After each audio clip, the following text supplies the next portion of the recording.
Olá, tudo bem? Meu nome é Wesley e seja muito bem-vindo e muito bem-vinda ao vídeo número 2 da imersão Full Stack e Full Cycle. E como eu sempre recomendo, se você ainda não assistiu os vídeos anteriores, vai lá primeiro no site da imersão, assista esses vídeos e depois volta nesse aqui.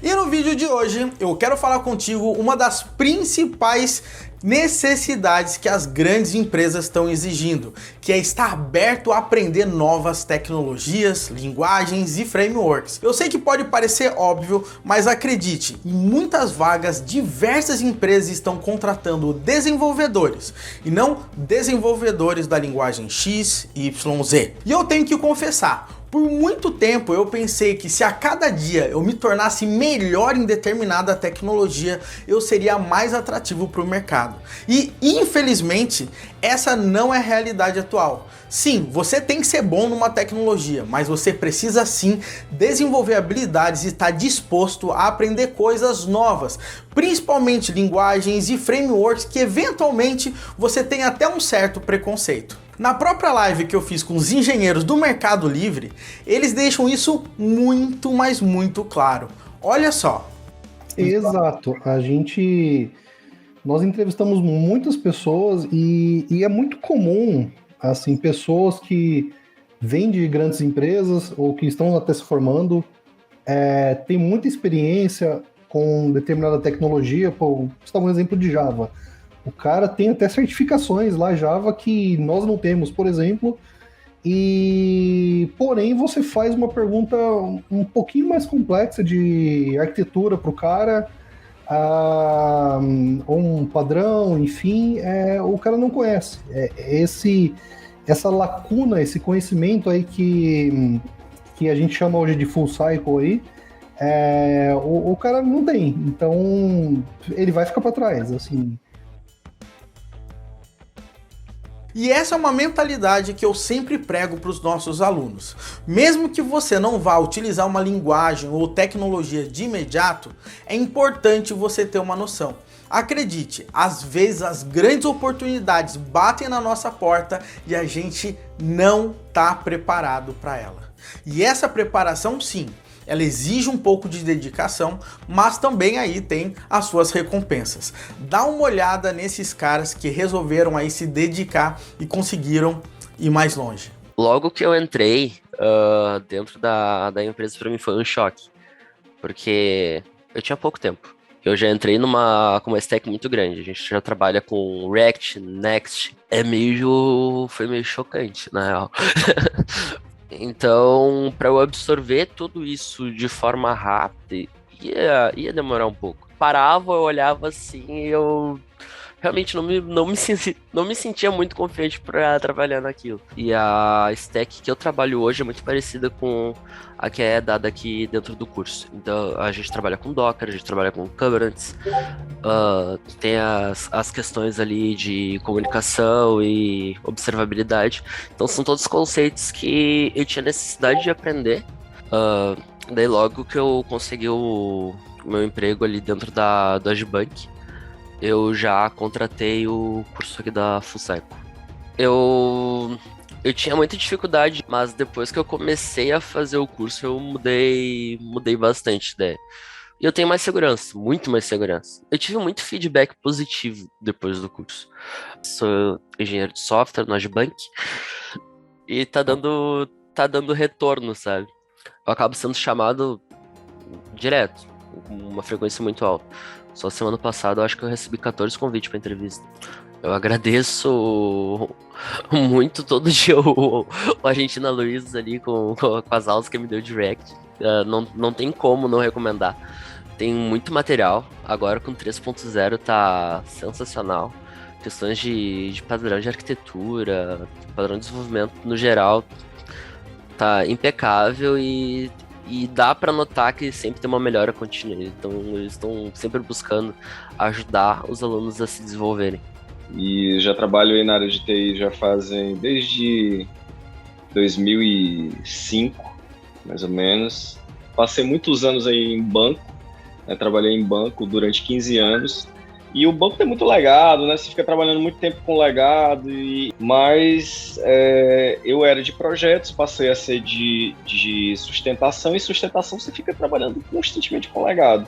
Então você não tem condição de implementar coisas que você está estudando.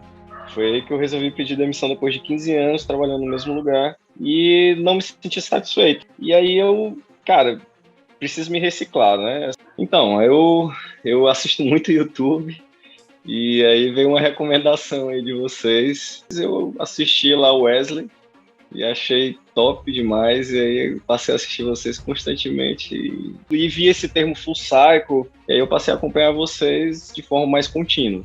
E esse lance de full cycle é a minha área, né? Assim, é o que eu gosto de fazer mesmo. Foi aí que eu decidi fazer o curso para ter essa reciclagem. Cara, se tá no full cycle aqui e tá na internet, todo mundo, o assunto tá bombando, esses temas aqui, cara, eu quero implementar isso. O curso, ele foi decisivo para eu pedir demissão. Naturalmente, as empresas estavam procurando, e aí foi quando eu fui para o varejo, né, para experimentar aí a questão de novos desafios, novas regras de negócio. Hoje eu tô numa rede de farmácias das maiores do Brasil, na parte de aquisições, sendo tech lead. O curso Full Cycle, ele é muito melhor do que uma pós-graduação, né? A pós-graduação, ele é muito sintetizada, muito, eu diria, muito superficial. Eu acho que o curso da Full Cycle ele é bem mais aprofundado, né? Bem mais abrangente. Cara, quando eu recebi ligações assim, de mega empresas, então eu nunca imaginei trabalhar na minha vida, até fora do país e tal, eu disse, cara, aí é que eu vou ter que dar uma dedicada maior aqui no curso do Full Cycle para eu meio que escolher onde eu quero trabalhar, né? E por conta de todo esse contexto, hoje a gente vai fazer uma mudança de tecnologia que será utilizada no nosso projeto.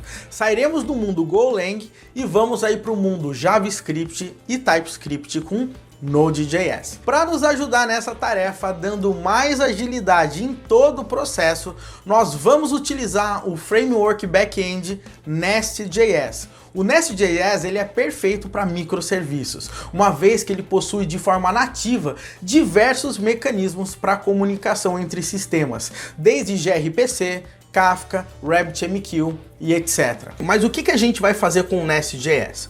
O Nest.js vai ser o nosso back-end. O que ele vai fazer? Ele vai enviar a solicitação para o nosso simulador, né, via Kafka, falando que uma corrida nova começou. E o Nest também vai ser o camarada que vai receber as posições, tá, de cada corrida do nosso simulador e vai enviar essas posições para o nosso front-end utilizando WebSockets. E quem vai te ajudar nessa tarefa será o Luiz Carlos, que trabalha com a gente já faz um tempo. O Luiz, ele é um tipo de desenvolvedor que está sempre antenado nas novidades aí do mercado. E sem dúvidas, ele vai acrescentar aí muito mesmo na sua carreira. Então, bora aí ver a aula do Luiz.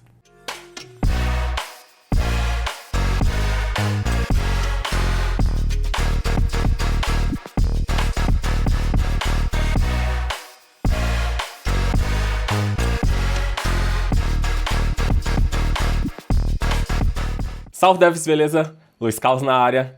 Vamos entender o que é esse Nest.js. Esse Nest.js é um framework Node criado em 2017 pelo Kamil Myslivyak e é um framework que revolucionou a comunidade Node, porque é um framework que vai trabalhar com o velho padrão que a maioria dos frameworks trabalham para a web, que é o MVC.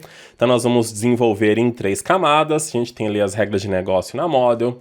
Os controllers vão interceptar as requisições, processar algo nas regras de negócio que vão ser as models e devolver a resposta. E tem a camada de view, que é a camada de apresentação para o usuário. A gente pode criar os nossos HTMLs e fazer todo o nosso sistema ou criar a API, como a gente vai fazer aqui nessa aula. Mas ele vai incorporar por padrão o TypeScript para desenvolvimento. E também vai incorporar as ideias de arquitetura do Angular, aquele framework bem utilizado, bem aclamado aí pela comunidade de front-end. Então, no nosso desenvolvimento, nós vamos trabalhar bastante com tipos, com os novos padrões de JavaScript, e o tempo todo a gente vai compilando o nosso código e já verificando os erros. A gente tem todos os benefícios agregados do TypeScript. E no caso do Angular, nós vamos ter as ideias incorporadas no nosso desenvolvimento, baseando tudo em módulos. A gente vai ver daqui a pouco. Tudo que a gente vai criando na aplicação tem que ser registrado num módulo, então o módulo é um conjuntinho fechado de controllers, serviços e outras coisas. Então a gente pode reusar essas coisas facilmente em outros módulos e também pegar esse módulo inteirinho e usar em uma outra aplicação com o Nest, porque é só plugar lá na sua outra aplicação. Quais são as vantagens em se utilizar o Nest? Nós vamos ter o conceito de COC no meio do nosso desenvolvimento, que é o Convention Over Configuration. Então nós vamos ter todas as convenções já impostas ali pelo Nest para que você não tenha que tomar uma série de decisões, como até em nomear os seus arquivos. Essas convenções elas vão te dar mais produtividade, mais agilidade para desenvolver.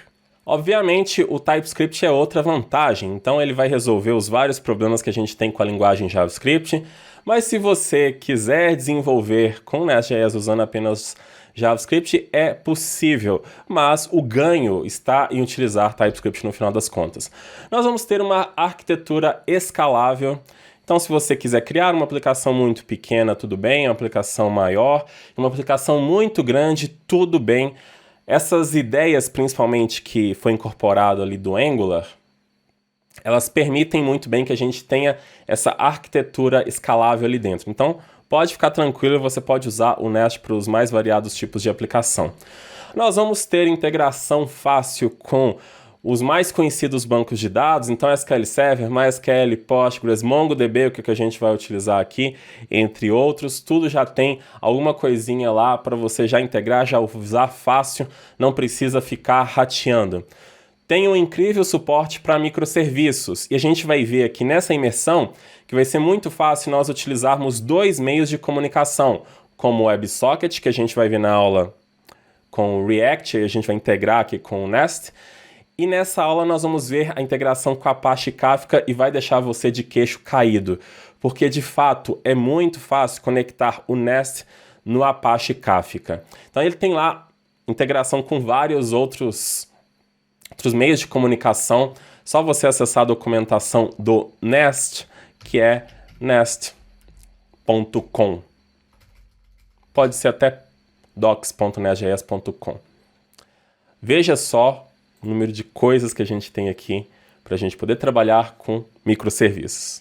E claro, nós vamos ter um suporte incrível para a criação de uma API REST, e nós vamos precisar criar aqui no nosso estudo de caso, porque a aplicação React lá, que vai ser a capa do nosso sistema, que a gente vai ver o mapa, vai escolher qual é a rota que a gente quer iniciar a corrida, nós temos que pegar todas as rotas disponíveis. Essas rotas vão estar armazenadas no MongoDB com o Nest, e através desse API REST, facilmente, o React vai pegar ali o JSON da nossa API e disponibilizar todas as rotas disponíveis. Então, criar uma API REST com o Nest é muito fácil, a gente consegue gerar documentação. Tem live lá no canal Full Cycle do YouTube que eu mostro como documentar, tem uma live bem específica com isso, então você pode dar uma olhada. A gente faz tudo muito simples, usando decorators, que a gente vai utilizar daqui a pouco. Mas, de um modo geral, nós temos também integração com outros meios de comunicação, como o aclamado GraphQL. E é muito legal, muito gostoso trabalhar com essa tecnologia. Nós vamos desenvolver tudo com Docker, mas para começar com o Nest, nós vamos gerar um esqueleto de aplicação, ele já dá um esqueleto todo pronto. E para isso nós precisamos ter o Node.js instalado na nossa máquina. Então, lembrando para o caso do Windows, a gente recomenda que você utilize WSL até para você poder desenvolver e também para poder rodar o Docker. Você vai ter uma experiência completamente diferente.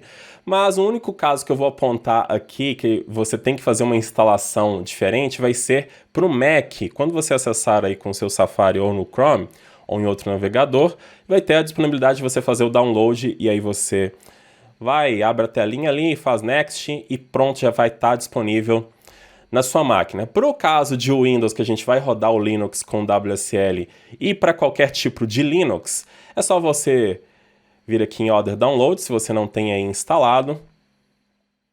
Marca aqui a instalação do Node.js via Pack Manager e aí escolha qual é a distribuição aí do seu Linux. Das mais utilizadas aí que é o Debian, derivados e Ubuntu. Clicando aqui, vai ter um link lá para o GitHub e aí você vai digitar 2 comandinhos para poder realizar a instalação. Então, você pode pegar aqui o Node 15 ou o Node 14, é só fazer um cur e depois fazer um sudo apt get install e pronto.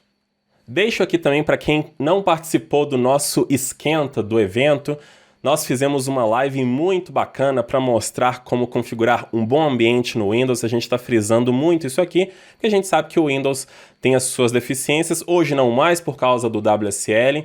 Se você não participou então, só acessar a nossa live lá no canal Full Cycle, tá aqui o endereço do link, tá aqui o nome da live também. Pode assistir a live aí com 2x. Tem um tutorial de como você instalar da maneira correta o WSL, de como configurar também. Tem os links das minhas configurações mais abaixo aqui. Então, assiste rapidinho aí, não tenta fazer do seu jeito e você já vai configurar da maneira mais legal e vai mandar ver, principalmente agora que a gente vai começar a desenvolver com o Nest. Vamos gerar então a nossa aplicação com o Nest. Eu vou usar a npx para puxar a ferramenta do nestjs@cli e vou dar um comando new para gerar a minha nova aplicação. Então ele vai gerar a aplicação ali com o Nest API. Ele já está puxando tudo para mim e vai perguntar se eu quero trabalhar com NPM ou Yarn. Aí tanto faz, vou usar ali o NPM. Então ele já gerou aquele esqueleto ali. Com o npx, eu puxo sempre a última versão ao invés do npm que seria instalado de forma global na minha máquina. E agora para testar é só a gente fazer o npm start. E vai rodar ali na porta 3000, nós vamos ter um Hello World no browser e já está tudo certo. Vamos usar o VS Code como plataforma de desenvolvimento e como extensões recomendadas para que você tenha um bom desenvolvimento, apesar que o VS Code já tem um bom suporte ali a JavaScript e TypeScript, eu recomendo que você instale as extensões ESLint, que é aquela primeira que apareceu ali, TSLint, e o Peacock é uma extensão mais estética. E a gente pode chegar aqui agora e selecionar uma cor do Nest, que eu posso ter várias outras instâncias do VS Code abertas, e aí eu consigo diferenciar facilmente. Então agora nós já estamos aqui preparados para fazer a codificação.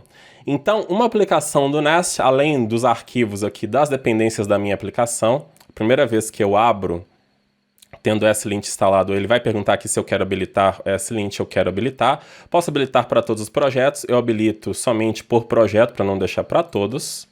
Pronto. Então aqui nós temos as dependências, os arquivos de configuração do TypeScript, um arquivo de configuração do próprio Nest, o Prior também, que eu não posso esquecer, esse arquivo aqui, ele configura como que você vai alinhar o seu projeto, então ele vai ajudar como que o VS Code vai alinhar todo o seu código-fonte ali, então já instale essa extensão também, ela é recomendada principalmente para os JavaScript, TypeScript. Então só você fazer o atalho já vai alinhar conforme está configurado aqui, o arquivo para a gente poder ignorar o que é necessário no nosso projeto, e o arquivo de configuração do ESLint, então tendo a extensão já vai funcionar. Nós vamos desenvolver todo o código-fonte na pasta source, então nós já temos todos os nossos arquivos .ts, pasta de testes, se eu quiser trabalhar com testes automatizados, já tem ali o gesto para a gente poder trabalhar. A Node Mods, que é aquela pasta monstruosa com todas as dependências da nossa aplicação. Tudo que é desenvolvido na source vai para a pasta dist, e aqui a gente encontra todos os nossos JavaScripts compilados. E temos também a pasta do VS Code, que é essa que acabou de ser gerada porque eu selecionei a cor, e como esse código-fonte vai aí para vocês, vai ficar a mesma corzinha aí no seu VS Code, que vai ser bem legal. Vamos preparar um ambiente para poder rodar com Docker. Então vou criar o meu Dockerfile, e o que a gente vai precisar é uma imagem no estilo Node. Você pode até instalar a extensão Docker, que ela te dá o autocomplete ali para você poder lembrar. Não, pera, eu não lembro qual que é a imagem corretamente. Então faço ali o autocomplete e ele me dá todas as versões disponíveis. Eu vou usar ali a versão 12, 14, que é o Alpine 3.11, que é uma imagem bem pequenininha, vai ficar até mais fácil da gente poder trabalhar. Vou instalar o Bash, o APK-Ed Add Bash ali para a gente não trabalhar com SH para poder rodar os comandos depois do container. Nós vamos precisar daquele executável do Nest.js, então já vou fixar ali a versão compatível com a nossa aplicação. Vou especificar o usuário que é Node e o diretório de trabalho que é home/node/app. Nosso projeto vai ficar ali. A gente não vai trabalhar com root para alinhar as permissões com o nosso projeto.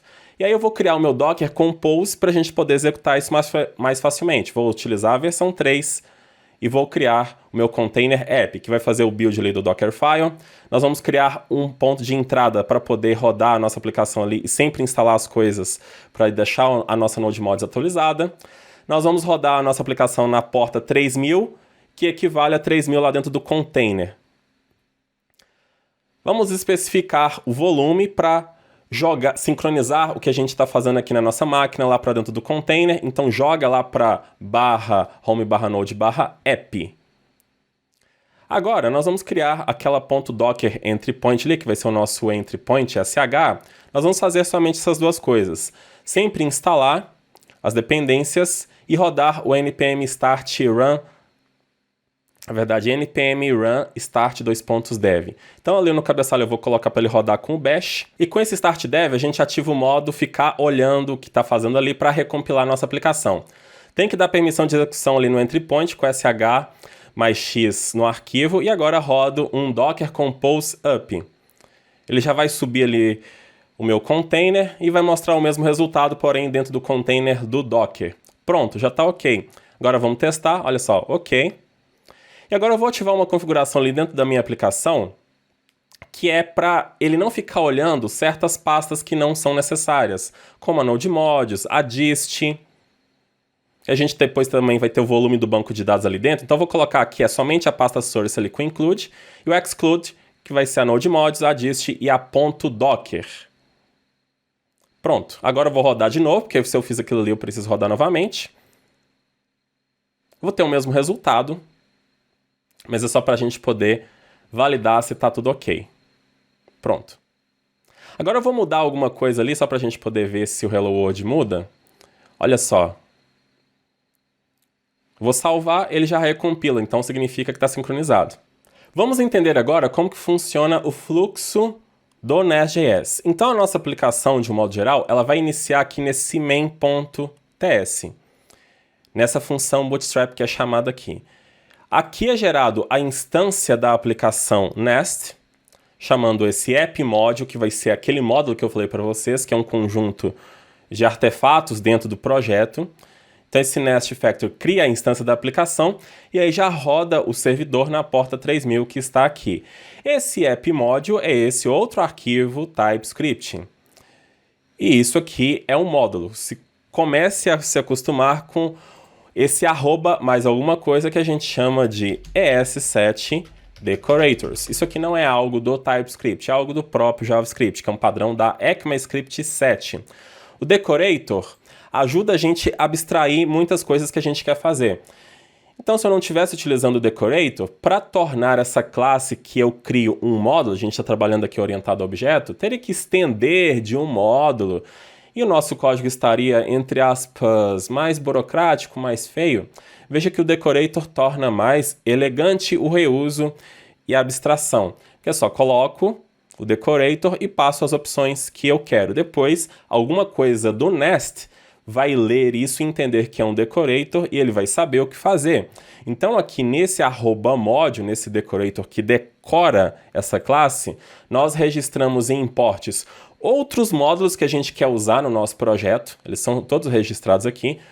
Se eu tenho então uma aplicação de terceiro, uma biblioteca de terceiro que faz alguma coisa, vai ter um módulo dela lá que eu vou colocar aqui. Eu registro todos os controladores em controllers, já vem com um padrão que é o app controller, e um serviço. Então vamos abrir aqui o nosso app controller. Também nós temos decorators. Para tornar esse controlador um controlador, no final das contas, precisa do @controller. você vai ver muito aqui no Nest esse pacote que é @nest.js/common. Ele é separado em pacotes. Aqui nós temos a maioria dos artefatos do próprio framework. E aqui dentro do próprio controller eu já consigo fazer o meu roteamento, ou seja, criar os endereços que eu vou acessar ali no browser e eu ligo aqui com a minha classe. Então se eu colocar aqui /prefixo, eu já adicionei um prefixo para esse controller. Então agora, quando eu quiser acessar essa área que está aqui, se eu tentar acessar como estava, ele vai retornar até um JSON. Ele não retorna uma página de erro, 404 que seria o correto, mas agora eu tenho que colocar /prefixo. Então eu voltei para o mesmo lugar. Por que eu voltei para o mesmo lugar? Porque eu tenho uma ação dentro do meu controller que está utilizando um outro decorator, que é um GET. No protocolo HTTP, nós temos os mais variados verbos para a gente poder passar ali na requisição. GET, POST, PUT, PATCH, DELETE e outros. Então, se eu quiser criar uma rota utilizando um verbo HTTP no Nest, eu só coloco o decorator em cima do meu método e posso passar uma rota interna aqui. Vou colocar teste. No momento que eu fizer isso aqui, como está como get, então a gente consegue acessar diretamente pelo navegador. Só colocar /teste aqui e pronto, fui para o mesmo lugar. Se eu tentar acessar o endereço antigo, é 404, porque não existe. Então aqui em cima eu posso prefixar todas as ações do meu controller. Posso ter vários métodos, todos vão ter que ser acessados por /prefixo. Como a gente não colocou nada, ou não tinha colocado nada antes, então /prefixo ou sem a barra, acessa esse get hello. E veja que esse controller já recebe o que a gente chama aqui de serviço. O serviço é uma camada que a gente cria no Nest de recursos que podem ser reutilizados na nossa aplicação, inclusive para a gente poder construir as regras de negócio que a gente tem. Então, esse app service aqui, ele está sendo já automaticamente injetado. A gente não tem que fazer um new em nenhum lugar para gerar a instância dele. Isso está sendo feito automaticamente porque é a ideia do Angular. E, na verdade, como ele está registrado aqui em Providers, esse serviço, então, já é conhecido. Então, para esse caso aqui, eu só passo o tipo, o Nest já entende, já instancia, e a gente pode acessar com o this mais o nome do serviço. E esse serviço, como a gente já tinha mexido aqui anteriormente, ele só tem esse get hello que retorna essa string somente para teste. Mas todos os serviços, eles têm esse decorator injectable. Isso significa que ele é injetável. Nós vamos trabalhar com o design path e injeção de dependência, que a gente está recebendo ele diretamente aqui no construtor. Então, uma vez que você vai criando a sua aplicação, você vai gerando seus módulos, criando seus serviços, e para usar os serviços em qualquer lugar, inclusive até em outros serviços, é só você declarar o seu construtor, declarar o tipo do serviço, não precisa instanciar, o Nest já organiza tudo para você. Então você ganha produtividade e organização na sua aplicação.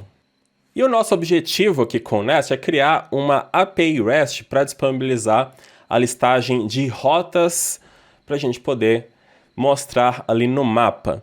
Então, quando a gente fala de API REST, nós vamos ter uma organização completamente diferente de como a gente vai disponibilizar essas informações. Nós vamos organizar tudo baseado em verbos e em recurso.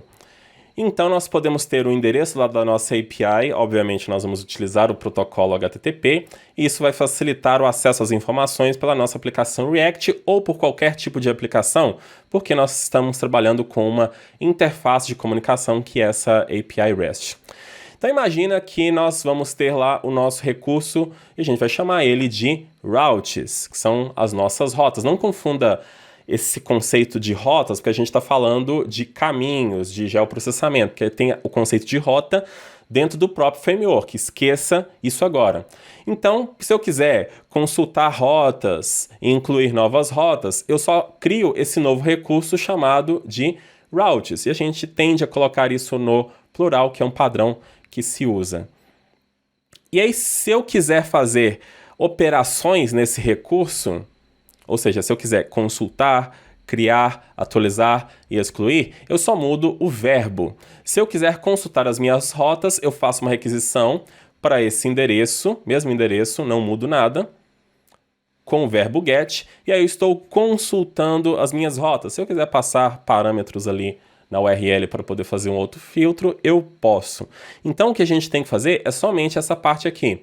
Nós não vamos ter criação, não vamos ter atualização, nem exclusão. Esse options aqui já é adicionado por padrão ali no meio do contexto. A gente não precisa criar nada, nós já vamos ter um carregamento desses dados por padrão para facilitar a nossa vida, apesar que eu já vou deixar ali todos os métodos preparados, se vocês quiserem implementar, só dá uma olhadinha na aula do Esquenta que a gente fez aqui para esse evento, que eu mostro lá como implementar todos, mas a gente vai focar somente aqui. Eu vou acessar o bash do meu container com o comando docker compose exec app bash. Dentro nós vamos ter aquele Nest.js CLI que é o Nest. Essa ferramenta no terminal vai ser o seu melhor amigo para que você possa administrar a sua aplicação e gerar um monte de artefatos que o Nest possui para você poder resolver alguma situação. Então eu posso gerar filter, interceptor, módulo, pipe, service, library e resource, inclusive controllers.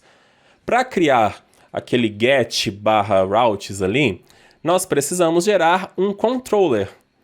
Bem simples, ele vai gerar ali uma classe, adicionar aquele decorator, mas nós podemos rodar um comando ainda melhor, que vai gerar todos os métodos de include e a gente só vem com a nossa lógica. Então já fica tudo preparadinho, a gente já trabalha num padrão. Então eu vou digitar o comando nest generate, que é para gerar as estruturas ali, ou posso colocar somente G, resource, e aí eu vou dar o nome para o meu recurso. O resource aqui, ele está já ligado com esse conceito de recurso da API REST. Então nós vamos colocar no plural. Ele vai fazer uma pergunta para mim. Isso aqui já é fantástico. Ele te dá várias possibilidades de você gerar esse recurso. Você está querendo gerar um recurso para uma API REST? Para a GraphQL, nós temos duas formas de trabalhar aqui, o Code First e o Schema First. Quer trabalhar aí com microserviço, que não é o nosso caso para essa situação da API REST, ou você quer trabalhar com a WebSocket, que a gente também vai fazer, mas não é o momento. A gente vai trabalhar com a API REST. Ele está dizendo para mim agora se eu quero já gerar todos os pontos de entrada, ou seja, se eu quero já gerar o get, o post, tudo que eu preciso ali. Então vou digitar aqui o Y e pronto, ele gerou um monte de coisas para mim, está instalando algumas coisas, mostrou alguns erros aqui, porque ele está terminando de instalar as coisas. Pronto. Então, toda vez que você roda aquele comando ali de resource, ele vai gerar uma pastinha com o mesmo nome que você colocou ali, ele já vai gerar um monte de estruturas, começando por um novo módulo que está abrigando esse recurso. Então, nesse novo módulo, nós temos uma classe, o seu devido decorator, um controller para a gente poder trabalhar e um serviço. E automaticamente esse módulo já está registrado no nosso módulo principal. Então sempre tem que ter um módulo que a gente chama de root module, que é o módulo raiz. Ele já estando aqui, ele já vai funcionar na minha aplicação. Então nós já temos o nosso controller com todos os métodos. Eu vou até alinhar o meu código aqui, para ficar mais bonitinho, ó, com o prior, tá ótimo. Então eu já tenho meu controller com o prefixo routes. Todos os outros métodos que tem aqui dentro das ações, elas não vão ter mais uma rota específica, porque o recurso já está definindo tudo. O que vai mudar aqui são os verbos. Então tem o post, o get para poder pegar um só, o patch que é para atualizar. O patch, às vezes, muita gente não fala dele, mas ele é utilizado em uma API REST para a gente poder fazer uma atualização que a gente chama de parcial. Então vamos supor que eu quero atualizar ali alguma coisa, mas eu não preciso passar todos os campos, eu não quero obrigar isso. Então eu posso passar um só, posso passar dois, então ele faz a atualização parcial. Como eu posso passar todos? Então ele já habilita o patch ao invés do put. O put obriga a passagem de todos os campos. E na verdade é uma convenção, você tem que fazer a programação disso. E tem a exclusão aqui, mas No meu controller, basicamente, eu não tenho regra de negócio. Eu tenho a chamada de um serviço. Ele cria também um serviço, considerando que a gente vai colocar nossa regra de negócio aqui. Então, essa camada de serviço, ela vai servir para a gente poder ter um reuso ainda melhor da nossa regra de negócio. Porque o controller é uma forma que a gente está habilitando para que se mude as informações da rota. Que a gente vai utilizar ali o protocolo HTTP na nossa API REST. Mas vamos supor que eu queira criar um comando interativo para adicionar, para poder consultar aqui no Nest. Então, eu reutilizo o meu serviço. Eu não reimplemento uma regra de negócio para essa nova interface que é via comando que eu quero manipular as informações. A minha regra de negócio é a mesma. Então, aqui você já tem toda a convenção em cima do que você teria que configurar de como tem que ser implementado. Então, é aquele COC que eu falei para vocês. Então, já estão todos os métodos aqui. O que a gente tem que implementar no final das contas vai ser o find all, que já está sendo chamado aqui, eu não preciso mexer nele. E a gente vai implementar aqui. Os outros, você pode ver a minha live lá no Esquenta sobre API REST com Nest para poder fazer a implementação. Vamos começar configurando o banco de dados que nós vamos usar ali com o Nest para armazenar as nossas rotas. E como o Wesley já disse, nós vamos trabalhar com o MongoDB, que é um banco de dados no SQL, que vai ser bem fácil para a gente poder armazenar nossas informações. Não precisa criar tabela. Até o banco de dados a gente já configura ali, ele já cria automaticamente para a gente. É tudo muito direto. Se você está acostumado com banco de dados SQL, então a dinâmica vai ser bem diferente, é bem menos burocrático.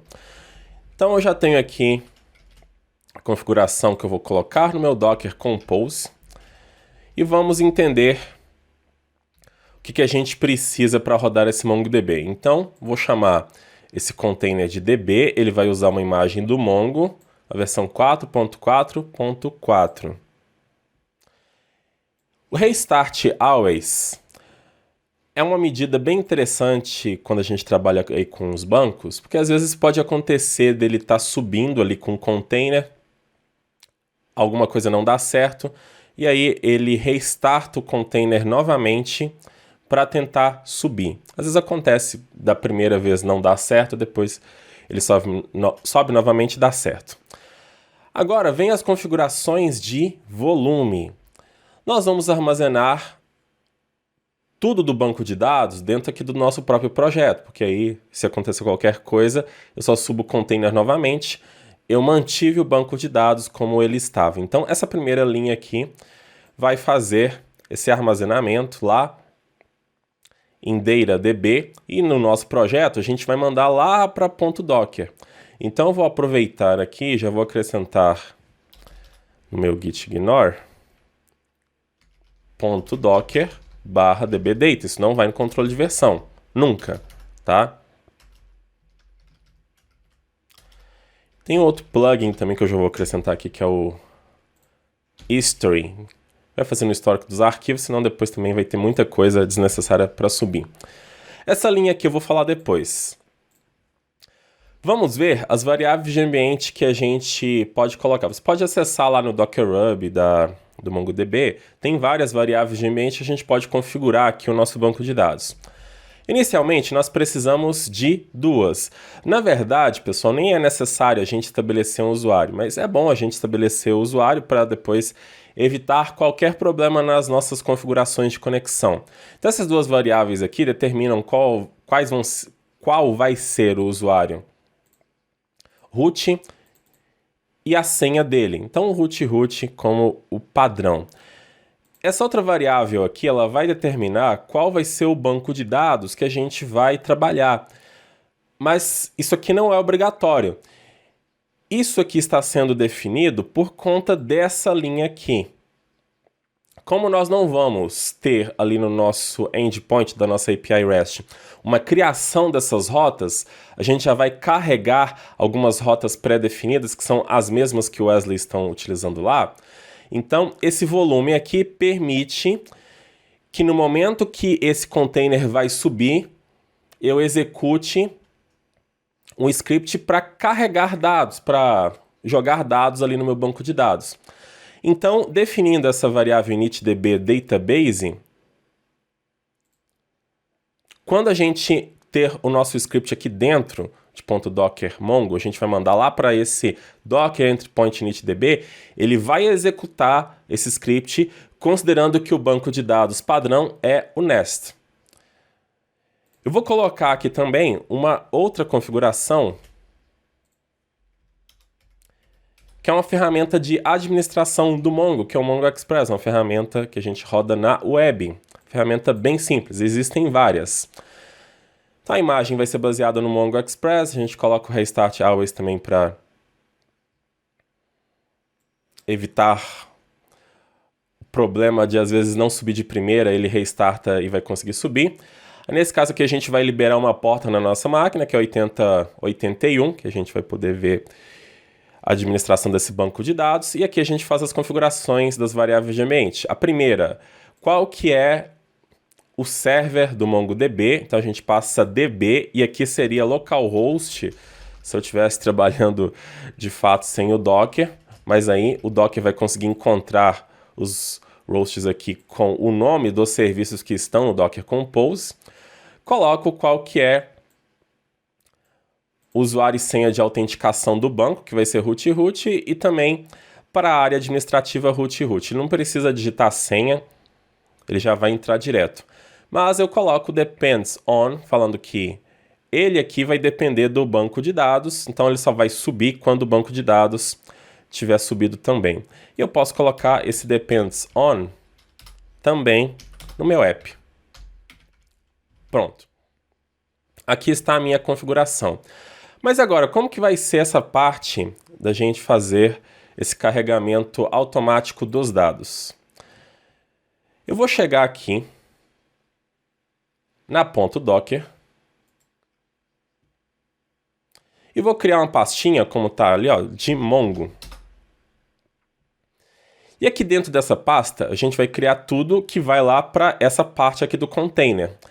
Então a gente pode criar aqui arquivos JavaScripts, eu vou colocar um init.js. E aí aqui nós vamos ter uma variável, você não precisa se preocupar de onde que ela vem, que vai ser db. E aí você coloca a coleção que você quer criar, e aí você joga os dados para o seu banco de dados. Coleção, quando a gente trabalha com o Mongo, é ruim a gente fazer essa analogia, porque banco de dados no SQL é diferente de banco de dados SQL, mas coleção a gente poderia falar que tem uma equivalência a tabelas. Então, dentro do meu banco de dados, eu tenho as minhas collections. Eu vou chamar a minha tabela dentro do MongoDB de routes. Então, eu posso fazer assim, ó, db routes insert many. E aqui é programação JavaScript. Eu passo aqui vários objetos com os dados que eu quero incluir. Então, eu já tenho isso aqui, vou copiar para adiantar a nossa vida.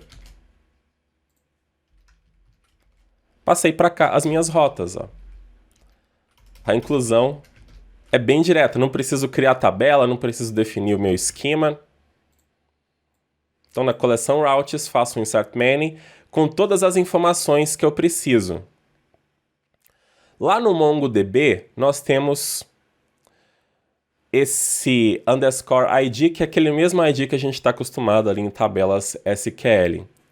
Eu posso trabalhar com um outro campo, posso nomear um outro, mas a gente vai definir como padrão. Se você quiser passar outra coisa que pode, não precisa ser necessariamente esse número aqui em formato de string, mas a gente está definindo aqui para ficar fácil de saber quais são as rotas, quais são os identificadores delas. Mas, por padrão, quando você não passa isso aqui para o Mongo, ele gera um hash disso. Vai ser uma sequência numérica ali misturada e tudo mais, que eu tenho que identificar isso aqui que é chamado de documento. Então, os registros aqui da minha coleção são chamados de documentos, que são esses objetos. E a gente pode equivaler ali às linhas da nossa tabela. Então, o legal disso é que no momento que eu vou subir o meu banco de dados, eu já vou ter lá o meu banco de dados Nest com a minha coleção routes e 3 rotas criadas. Então, bora testar isso. Já vou tirar aqui o meu terminal. Eu vou parar o meu container, obviamente, tem que rodar de novo.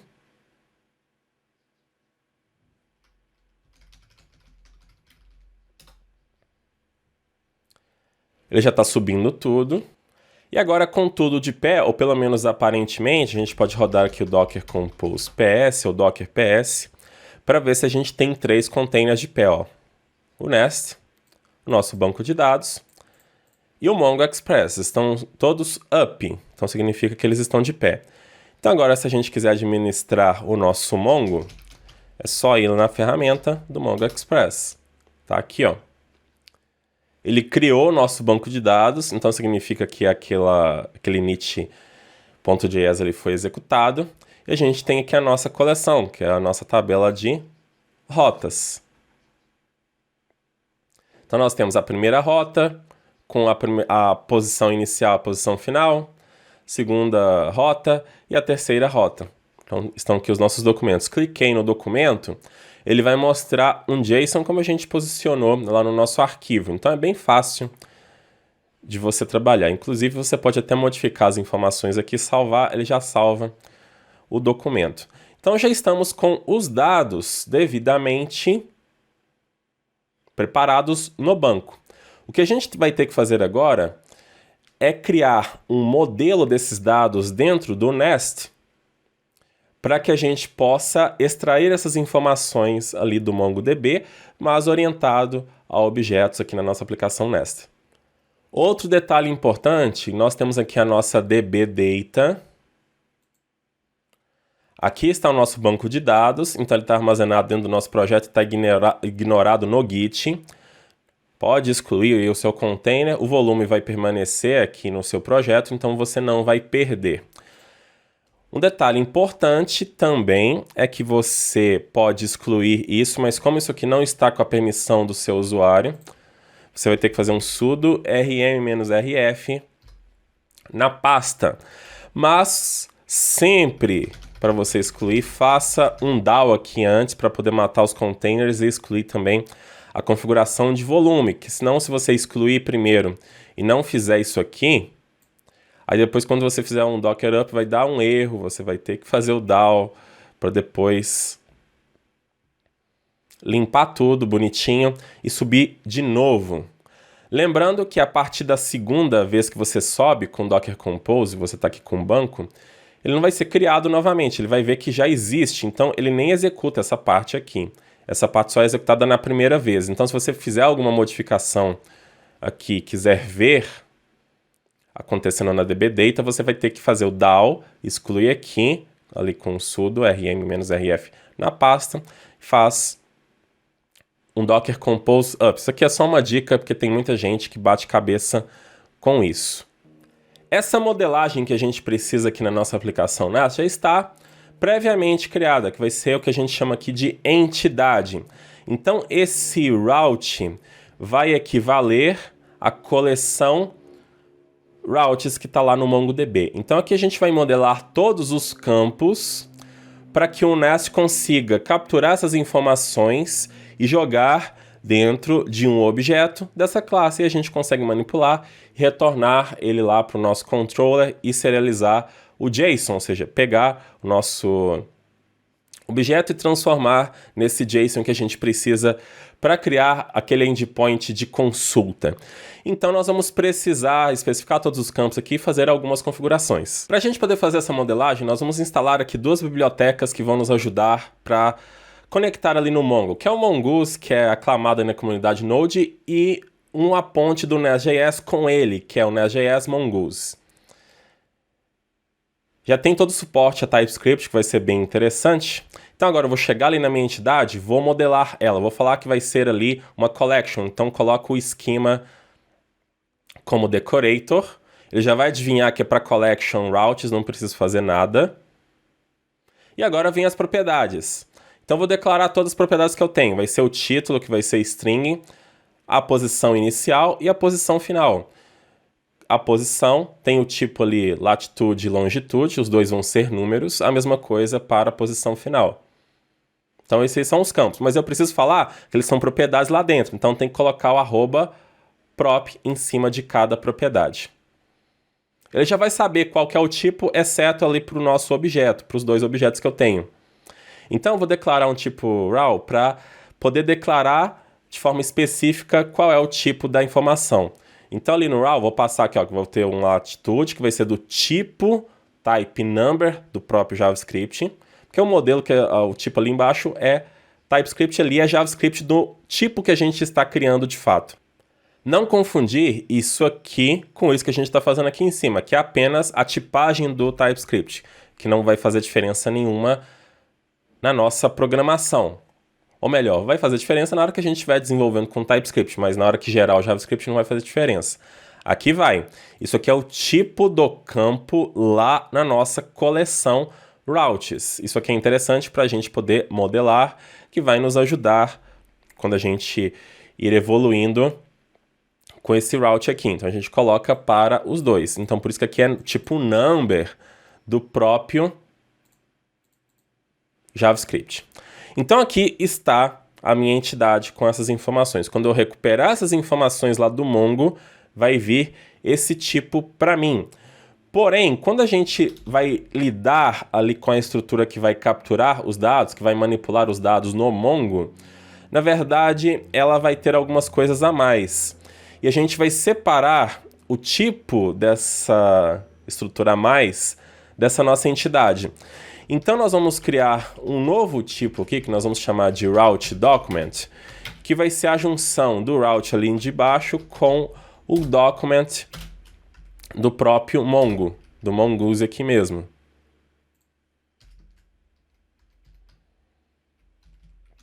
Essa estrutura aqui de document, ela vai ter lá o ID e mais um monte de outros métodos para a gente poder salvar a coleção, capturar coisas dela. Imagine como se fosse aqui uma camada de repositório que a gente tem. Então a ideia é justamente essa, que com o nest a gente separa entidade do documento. Porque aí quando a gente quiser tipar ali um retorno de um método, a gente coloca que a gente está recebendo somente um route. Mas no final das contas vai estar recebendo esse tipo aqui, mas a gente desconsidera, porque eu quero manipular somente o route. Então esse type aqui, ele está criando um tipo, que é a junção de um com o outro. E agora aqui embaixo, eu vou criar um outro tipo. Na verdade, isso aqui vai ser uma variável mesmo. Eu vou chamar de route schema, que vai ser schema factory ponto create for class route. Para que o Mongoose consiga trabalhar aqui com esse route, eu preciso criar o esquema no modelo dele. Então, essa parte que eu estou fazendo aqui é a geração do esquema através da estrutura que o Nest criou, integrado com ele. Vai gerar lá o esquema no modelo dele, nessa variável aqui. Eu vou ter que registrar isso na minha conexão que eu estou fazendo com o Mongoose. Então vamos começar aqui pelo nosso módulo raiz. E aqui eu vou registrar o Mongoose Module, que a gente importa do nosso pacote, que está integrado com o Nest, é mais um módulo que a gente está importando aqui. Eu chamo for root, porque ele vai ficar aqui no nosso módulo root. E aqui eu vou passar a minha string de conexão com o Mongo. Mas eu não quero passar aqui direto, porque senão depois vai ficar fixo e na hora que a gente for fazer o deploy disso vai ficar complicado. Eu quero que isso fique dinâmico e a gente pode colocar isso numa variável de ambiente. Eu vou criar aqui então um arquivo de .env, a gente vai colocar o valor dessa variável de conexão lá. Então vou criar a variável mongo.dsn e a gente pode colocar toda a string de conexão de uma vez só. Então vai ser MongoDB, usuário e senha, arroba o roast que é db barra o banco de dados e qual é o banco que a gente vai autenticar, que é o admin, aquele off-source ali, ó. O admin system users. Qual é o banco que eu vou me autenticar? O nosso usuário que já está criado nessa área ali. Pronto.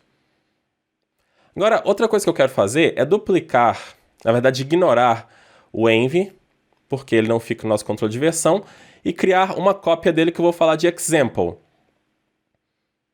que vai ser gerado a partir do example. Então o .env sempre é gerado do nosso exemplo, do nosso modelo. E aí no processo ali eu gero o env se ele não existir com aquela shell script que a gente colocou. Então agora eu quero ler o meu .env, tem um pacote do Nest para fazer isso, que é o @nest.js config, que eu vou instalar com npm install. Nós vamos importar um módulo no começo ali do nosso appmod, que já vai ler esse .env.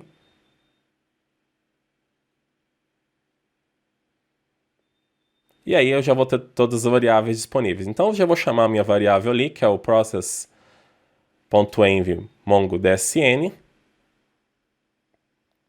Vou parar o meu container aqui apenas porque eu criei o env ali para não ter nenhuma dor de cabeça, porque eu estou fazendo essa nova configuração. E vou importar o config module para ler esse .env, que ele faz isso por padrão. Importa ali o for root, porque é no módulo root. Pronto, salvei tudo.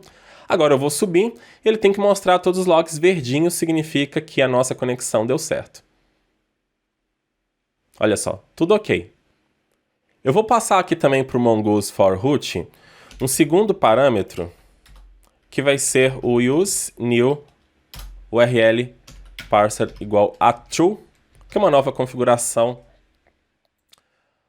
com essa URL de conexão que a gente está fazendo aqui para evitar um warning ou qualquer erro, que tinha uma forma antiga de se fazer essa conexão. Agora, com essa conexão pronta, eu preciso informar para o Mongoose quais são os esquemas que estão disponíveis. Nós temos já o nosso esquema montado aqui. Então, eu vou chegar no módulo de route, nosso módulo a gente pode chamar de filho, e eu vou registrar esse esquema. Então, eu vou declarar aqui o imports,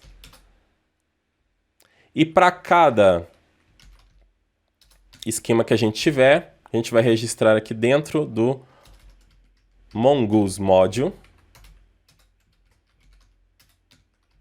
for feature.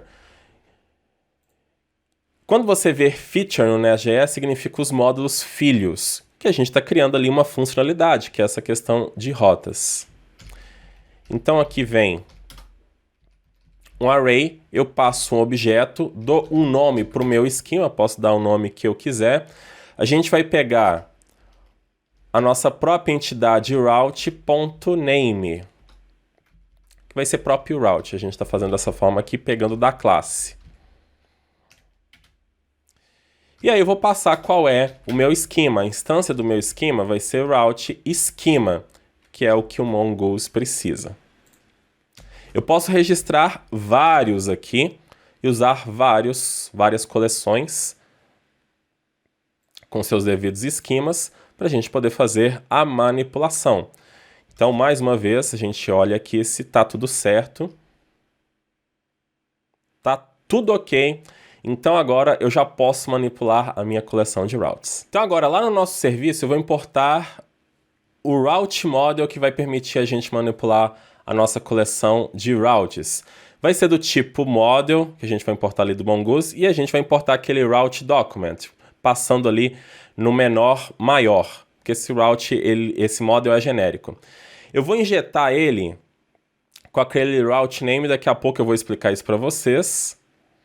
Então, o meu serviço já está pronto, é só chamar route model. Na verdade, eu tenho que consertar ali o construtor, passar aba, fecha a chave. Então, para consultar ali no find all, tem que importar o route ali também, importar o model que eu esqueci. Para a gente poder consultar, é só chamar route model find exec, e aí ele vai executar essa consulta. Para a gente poder testar, eu vou usar ali a extensão Rust Client dentro do próprio VS Code, que a gente não precisa abrir outra ferramenta externa. Então é só criar um arquivo .http e digitar o que a gente quer testar. Então vai ser http localhost na porta 3000/routes. E o verbo que a gente vai utilizar é o get. É só clicar ali em send request, olha só, já temos a nossa consulta na nossa API. Então as 3 rotas já foram consultadas. Agora vamos entender o que a gente fez aqui para ficar bem claro, porque antes a gente viu que se colocasse o tipo em algo do construtor, utilizando aqui o net, ele já ia injetar, mas por que a gente teve que colocar esse outro decorator aqui? Existem situações que a gente não consegue, principalmente quando a gente está usando a biblioteca de terceiro, passando o tipo TypeScript aqui, imagina que esse model ele pode se tornar qualquer outra entidade que a gente tenha, nós só temos uma. Então aqui pelo tipo, nesse caso, não tem uma forma da gente criar um tipo com TypeScript para ele poder carregar esse model só pelo tipo. Eu não quero entrar em mais detalhes disso, mas aqui a gente só está colocando o tipo para ter o autocomplete, ter o tipo tudo bonitinho. O que vai injetar vai ser o inject model que a gente está importando do Mongoose. Então, em várias situações, você vai ter que agregar um decorator para importar alguma estrutura. Então, esse route model aqui é daquele tipo que a gente declarou lá, que é a junção dos nossos dados mais o tipo document. Então, ele consegue fazer tudo. Buscar pelo ID, aplicar um filtro, salvar, atualizar, tem todas essas funções aqui. Na verdade, quando a gente faz um find exact, ele vai retornar aqui um route document. Se eu quiser, ele vai retornar uma coleção de route document. Eu posso até colocar isso aqui, ó, como retorno, vai ser uma promessa de route document.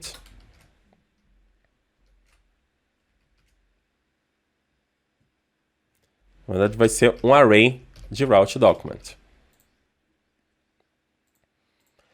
Mas a gente separou a nossa entidade. Então, quando a gente for querer utilizar, posso colocar lá que... na variável lá, ela vai ser do tipo somente route, vai ser igual a this route model.find alguma coisa. Então, eu posso querer pegar já e esquecer que tem as outras funções ali dentro. Então, por isso que a gente está separando os dados do documento, das funcionalidades do documento como um todo. Agora que a gente chegou nesse ponto aqui, nós temos esse endpoint para a gente poder consultar as rotas. Vamos lá para o React. Vamos imaginar como que vai ser a situação. Carreguei a minha aplicação no browser, puxei as informações via Ajax, veio para a minha aplicação. Então, tem essas 3 rotas disponíveis. Ali do React, eu vou escolher uma, vou iniciar a corrida. Então, eu vou ter que me comunicar novamente com o Nest para falar qual que é a corrida que eu quero iniciar. E do Nest, eu vou ter que conversar lá com o microserviço do Wesley para que ele comece a me mandar essas posições. Então, essa forma de pedir para o Nest qual é a corrida que eu quero começar, que a gente tem que pensar agora. Nós teríamos 2 formas para fazer. Eu poderia fazer via própria API REST, inclusive até trabalhando aqui no nosso Routes Controller. Poderia até criar uma outra ação aqui, ligar ela com o verbo. E pede uma corrida.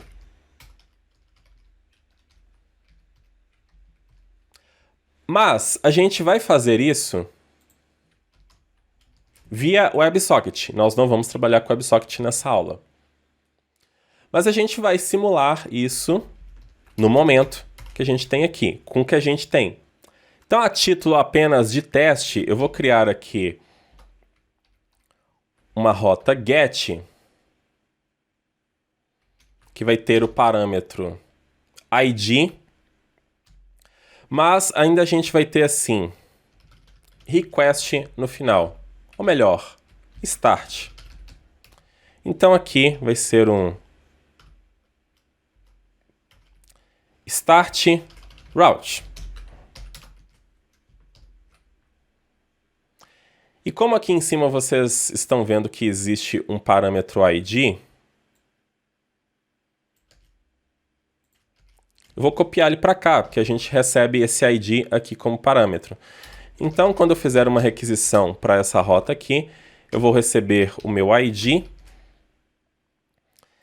e a gente vai mandar uma mensagem lá para o tópico do Apache Kafka, que o microserviço do Wesley vai ler, vai entender que é para iniciar uma nova corrida e vai começar a mandar para mim as posições. Então, vamos testar essa parte que a gente acabou de fazer aqui. Eu posso gerar uma nova requisição aqui colocando 3 hashtags e aqui vai ser, por exemplo, start. Então não vai retornar nada, mas o importante é que aqui no nosso console nós temos e já funcionou. Então, pronto. Então o que a gente vai ter que fazer aqui provisoriamente para realizar esse teste é enviar a mensagem do Kafka, na verdade pro Kafka, aqui. Então, vamos começar. Agora com o Kafka, a primeira coisa que a gente vai fazer é colocar tudo para rodar com ele antes de fazer qualquer configuração no Nest. Então já tem a configuração que o Wesley apresentou para vocês. Nós temos um Docker Compose separado para o Apache Kafka. Eu vou chegar aqui e vou fazer um Docker Compose up, mas aqui tem uma cilada, eu não me recordo se o Wesley apontou ela para vocês. Toda vez que você fizer um up e parar, quando você precisar fazer um up de novo, faça um down para ele excluir o armazenamento lá, senão vai dar erro com essa configuração aqui que a gente fez. Então isso é importante. Agora eu vou fazer um up. Então estou fazendo um down aqui porque eu não lembro se eu já tinha feito um down antes. Então ele já vai subir aqui. O interessante é que a minha ideia está preta com a corzinha ali do Kafka, que é preta por padrão. Fica fácil para a gente poder diferenciar. Isso também já vai aí para o projeto. Pronto. Com isso agora, nós vamos conectar então o Nest no Kafka. Nós vamos começar instalando duas bibliotecas aqui no nosso projeto, que vai ser o Kafka.js e o @nest.js microservices. O microservices habilita o suporte a microserviços e o Kafka.js permite que a gente conecte no Kafka através do Node, a biblioteca inclusive mantida por um brasileiro. Pronto, já deu certo. Agora a gente vai colocar lá no módulo, pode ser no Route Modules, nosso módulo que a gente está resolvendo tudo, a conexão. Então a gente vai ter que passar algumas coisas. Então ali no Imports, nós vamos importar o Clients Module ali do pacote Microservices, que serve para qualquer outro tipo de comunicação. Então eu passo um array, depois um objeto, vou dar um nome para ele, que eu vou chamar de Kafka Services, vai servir depois para pegar esse serviço em outro lugar. Qual que vai ser o tipo de transporte para ele poder ligar lá com o Kafka.js? Vai ser Kafka. E agora vem as opções para a gente poder configurar a nossa conexão. Então ali no client eu vou ter o Client ID, a gente vai dar um ID, pode ser qualquer coisa. Eu vou definir como uma variável de ambiente. E o broker do Kafka, onde que ele está. Então eu já vou passar com variável de ambiente também, posso me conectar em vários, mas vou passar ali Kafka Broker, que vai ser um só. E a gente pode já criar as nossas variáveis de ambiente.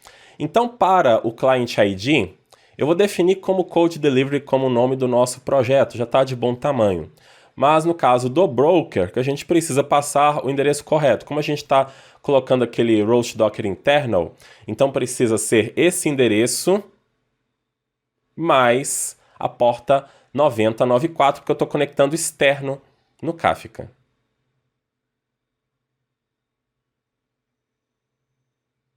E agora, por fim, nós vamos configurar aqui a conexão do nosso consumidor. Eu tenho que passar ali um Group ID. E é um macete no Nest, quando a gente está em desenvolvimento, é bom a gente gerar ele de forma aleatória. Então esse código vai deixar isso aí. A gente vai gerar de forma aleatória se for desenvolvimento, se não, fixo. Para ficar bem claro com essa situação aqui, que a gente precisa nomear o grupo de consumo que a gente está conectando, o habitual é a gente colocar um valor fixo, mas quando a gente coloca esse valor para desenvolvimento e a gente fica atualizando a nossa aplicação, ele fica recompilando aqui, demora um pouquinho mais para conectar. Então isso não vai ter interferência nenhuma no nosso teste, não vai ter interferência nenhuma para o seu desenvolvimento. Então você pode fazer esse macete aqui, ó, olhar se a gente não tem nada na variável, que vai ser o Kafka Consumer Group ID, ou se ela for vazio, então eu determino aqui essa parte, ó, que vai ser o myConsumer mais um math handle, que vai ser aleatório. Senão ele vai pegar o próprio valor que eu determinei lá. Então a gente deixa vazio desse modo que tá. E outro ponto importante que a gente sempre tem que atualizar o nosso example, que ele está no controle de versão. O .env não. Então aqui nós já fizemos a nossa parte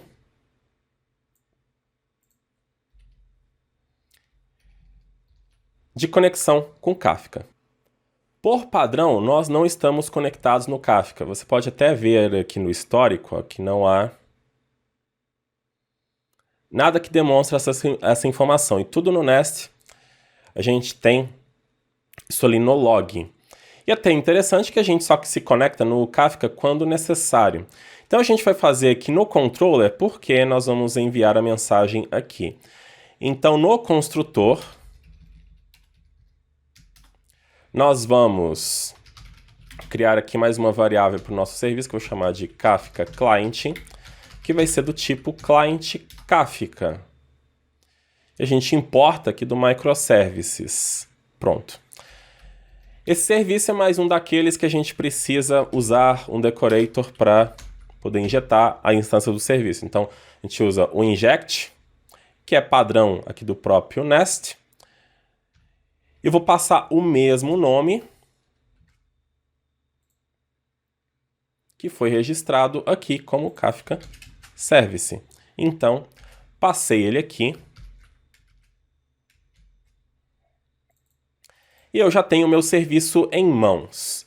Mas para a gente poder enviar a mensagem, não vai ser diretamente aqui por esse serviço. A gente precisa pegar ele, fazer ele conectar lá no Kafka e gerar uma instância do nosso producer. Então, como a gente já vai precisar aqui logo de cara desse Kafka, eu vou implementar aqui nesse controller uma interface do Nest chamada de onModule_init. Essa interface vai exigir que a gente implemente esse método aqui. Eu vou até deixar ele lá juntinho com a nossa ação. E quando qualquer coisa no Nest implementa essa interface, significa que quando ele iniciar um módulo, ele vai executar esse método. Então, esse aqui é um bom gatilho para a gente já poder gerar o nosso producer e conectar lá no Kafka, porque eu sei que tudo está preparado, tudo já está ok, e a gente pode de fato conectar no Kafka. Logo aqui em cima eu quero criar uma variável que vai ser privada, que eu vou chamar de Kafka Producer, que vai ser do tipo Producer. Minha ideia já até importou aqui ó, do caminho do Kafka Interface. Então essa aqui vai ser a instância do nosso produtor. Nesse módulo init, ele vai ser assíncrono, porque aqui dentro nós vamos fazer um this Kafka Client connect. Nosso producer vai ser igual a ele, mas eu vou passar o await, porque esse processamento aqui é assíncrono. Então, quando eu conectar, eu tenho a instância do meu produtor. Pronto. Se eu tenho a instância do meu produtor, eu já posso publicar o que eu preciso. Então, aqui nesse Start Route, eu vou pedir lá a nova rota para o Wesley me dar via Kafka. Então, a gente vai fazer um this Kafka Producer, faço um send, e aí eu vou passar qual é o meu tópico. A gente já combinou aqui que é o route new direction. Temos dois tópicos lá, um para ele receber e outro para eu receber. E eu posso passar uma mensagem ou várias. A gente passa aqui a array, mas no caso eu quero passar uma mensagem só. Eu vou determinar aqui da mensagem como o mesmo nome do tópico, assim a gente consegue organizar a ordem das mensagens que vão chegando e passo qual é o valor. Então, o valor vai ser um objeto JSON, que eu vou determinar aqui, que vai ser o route ID, que vai ser igual ao meu ID que eu estou recebendo. Eu vou ter lá o meu client ID, depois quando a gente trabalhar com o WebSocket vai ficar claro. E pronto. Deixa eu alinhar tudo isso aqui. Ele vai receber lá, vai me enviar de volta os dois, mais as posições no outro tópico. Então, já está feito. Olha só como que foi fácil. Compare com o que teve que se fazer lá no Golang. Não significa que o Nest é melhor. Tá? Eu estou falando apenas da facilidade. Que a gente já tem as coisas muito mais mastigadas que o Golang, porque nós estamos com um framework aqui na mão, um framework muito fácil de trabalhar. Antes de a gente prosseguir, é necessário ver se a conexão com o Kafka está ok, e nós temos um erro que está acontecendo aqui justamente lá no Kafka.js, e vamos entender por que ele está tentando aqui fazer um split de undefined, o que está acontecendo. Fazendo essa configuração do jeito que está, e o problema é variável de ambiente, lá no módulo principal a gente já está importando esse módulo aqui. E no momento que a gente importa o módulo, esse código aqui já é consolidado. E ele é executado antes do config module, porque o meu import está aqui. Isso aqui é só um objeto. Então, todas as informações estão vazias, ele não consegue fazer a comunicação. Então, a gente tem que fazer com que esse registro do Kafka seja assíncrono.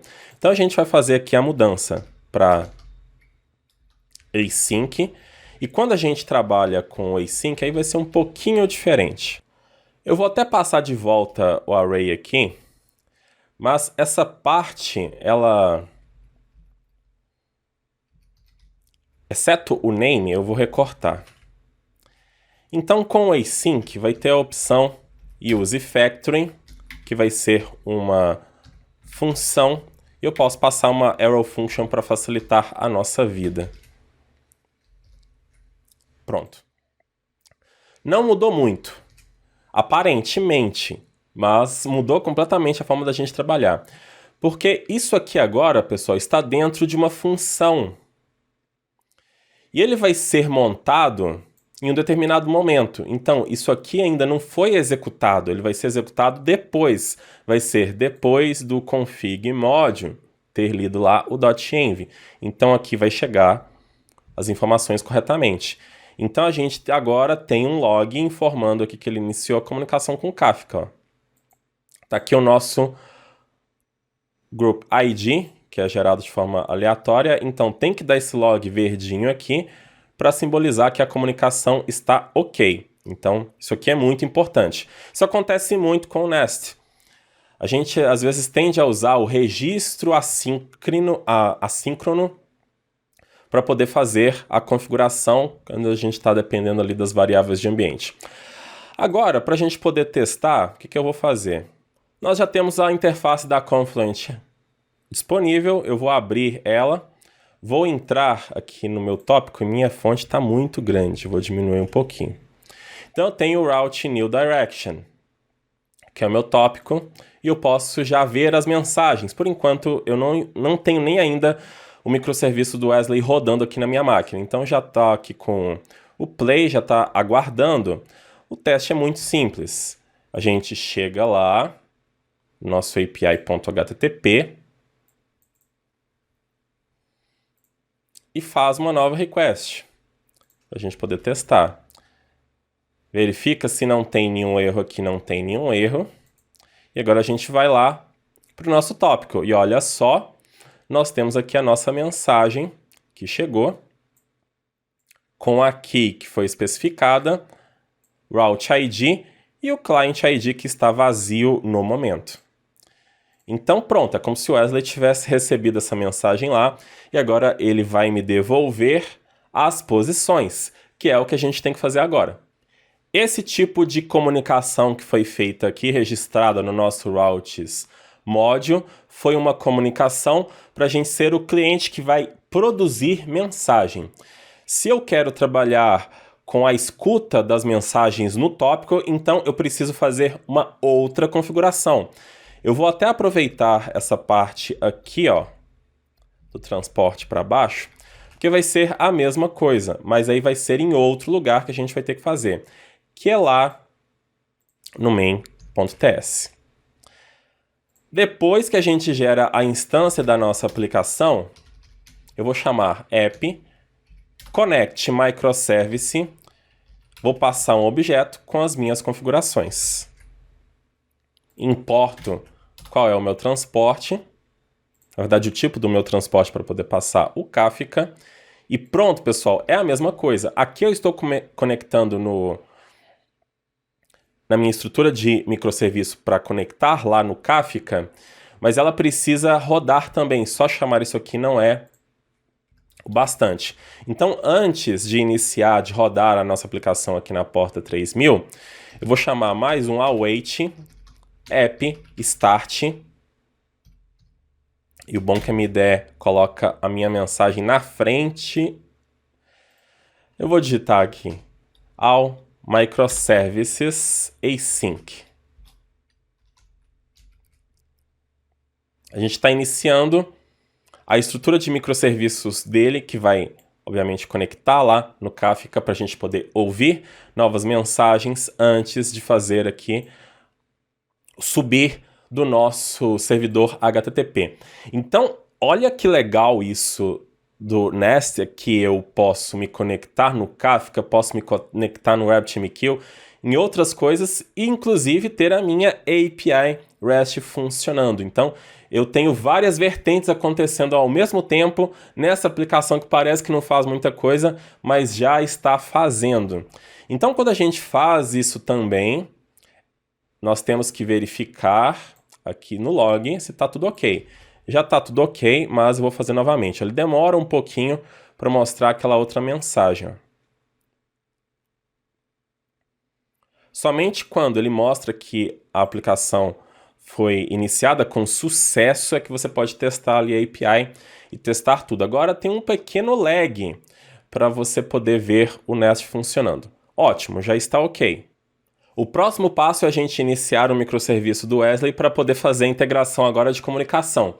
E como a mensagem estava parada lá, o que ele está fazendo para mim? Ó? Ele está mandando as novas posições, então já está funcionando. Vou deixar ele aqui, eu não tenho nenhum problema com ele já executar. O ponto é, agora já inicie para a gente poder continuar aqui o nosso teste. Então, eu quero ouvir essa mensagem ali no tópico new position. E a gente pode fazer também no nosso controller. Posso colocar tudo aqui no controller, inclusive. A gente não quer administrar as nossas rotas? Tudo bem. Então eu vou criar aqui um método que eu vou chamar de consume new position.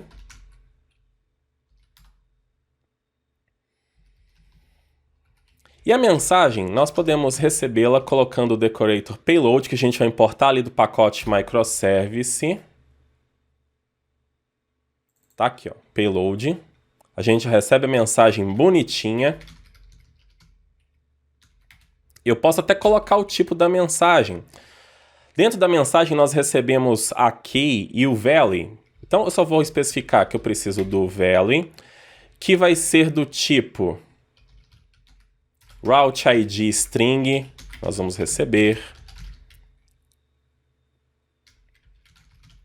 Client ID, que vai ser string também. Aí aqui eu já posso dar uma organizada no meu código.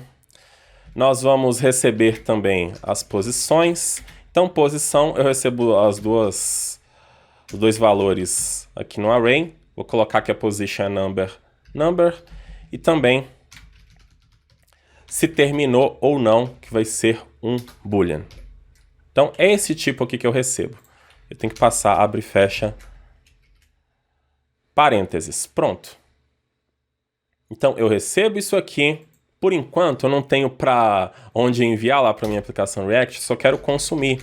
Então, eu só faço um console log em messaging. E se ele até estiver enviando ainda, que eu acredito que não, a gente até conseguiria pegar. Mas a gente vai conseguir porque as mensagens estão ali no tópico. Ele vai começar a mostrar um monte de consoles aqui. Mas eu esqueci de uma coisa, pessoal. Tem mais um detalhe ainda que a gente precisa fazer. O método aqui ele está criado, mas como que vai ser adivinhado para ler lá o tópico? Como que a gente faz isso com o decorator? Então tem o decorator message, pattern. A gente importa ele também de microservices. E o legal é que é um padrão para outros tipos de mensageria também. Então se você usar o RabbitMQ é a mesma coisa. Se você for utilizar outro, vai ser a mesma coisa também. Então aqui a gente vai passar o nome do tópico que a gente quer ler, que é route new position. Pronto. Agora sim ele vai saber que é para começar a ler. Então a gente já tem um monte de mensagens lá no nosso tópico. Eu tenho que fazer um monte de consoles ali.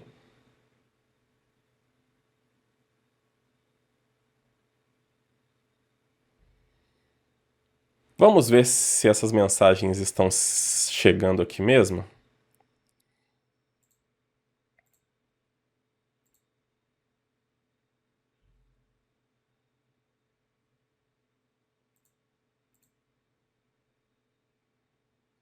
Tá tudo certo aqui. Eu vou fazer o seguinte. Vou abrir o app HTTP e enviar. Então, obviamente, ele vai começar a enviar aqui as posições. E a gente pode começar a ver o nosso console. Olha só. Na verdade, eu deveria ter colocado message.value, mas agora está chegando. Ó. É porque eu não coloquei ali para ler também a partir do offset 0. Então ele está lendo as novas que estão chegando. A gente poderia passar essa configuração ali também. Só para explicar por que não leu antes. Mas olha só. Vamos pegar aqui o caso de uma que ele não está deixando eu ver. Porque dentro de message eu recebo mais coisas. Então o correto aqui é a gente colocar .value. Agora, como ele já estava lendo, então ele vai continuar a receber aqui. Então a gente recebe de volta o Route ID, o Client ID, as posições. E não terminou ainda, a última posição vai estar como True. Então, pessoal, o que a gente vai acabar fazendo aqui na próxima aula, que a gente vai agregar o React aqui nesse contexto, vai ser enviar o que a gente receber aqui lá para o React via WebSocket, a gente vai enviando, vai recebendo lá real time. E essa parte que foi feita aqui em cima, a gente vai tirar ela daqui. Na verdade, eu posso até deixar, mas nós vamos requisitar uma nova direção, uma nova corrida via WebSocket, para a gente poder ver a diferença. Mas já aconteceu a comunicação entre os dois microserviços. Basicamente, eu não tenho que saber nada que o Wesley está desenvolvendo, as tecnologias que ele está utilizando, preciso nem saber que é Golang. A única coisa que eu preciso é de ter um padrão de mensagem, que foi o que aconteceu aqui, ó, que tem o true no final. As duas aplicações precisam saber quais as informações que precisam ser trocadas. Agora, poderia ser Python, C#, PHP, qualquer coisa que eu tivesse lá. Não importa, mas já aconteceu aqui, a gente já avançou aí. Não vou falar 50%, mas nós já avançamos uns 75%, 25% agora é só React para a gente poder fazer o gran finale. Para você que está acompanhando essa nossa imersão, é muito importante que você pratique. O código-fonte já está disponível, então pegue, clone na sua máquina, rode erre bastante, faça bastante brincadeiras, reveja as aulas e vá brincando ali, estudando cada linha para você poder de fato consolidar. Não fique somente no vídeo, porque senão nossa cabeça é igual memória RAM, ela é volátil, ela enche e depois esvazia. Só aqui a gente já teve tantas coisas que você não pode deixar de praticar. Espero que vocês tenham gostado dessa aula aqui. Continue acompanhando o evento. Lembre-se de seguir a gente no Instagram, lá no canal do YouTube também do Full Cycle. Façam os desafios, participem do grupo do Discord. É isso aí, pessoal. Até a próxima. Tchau.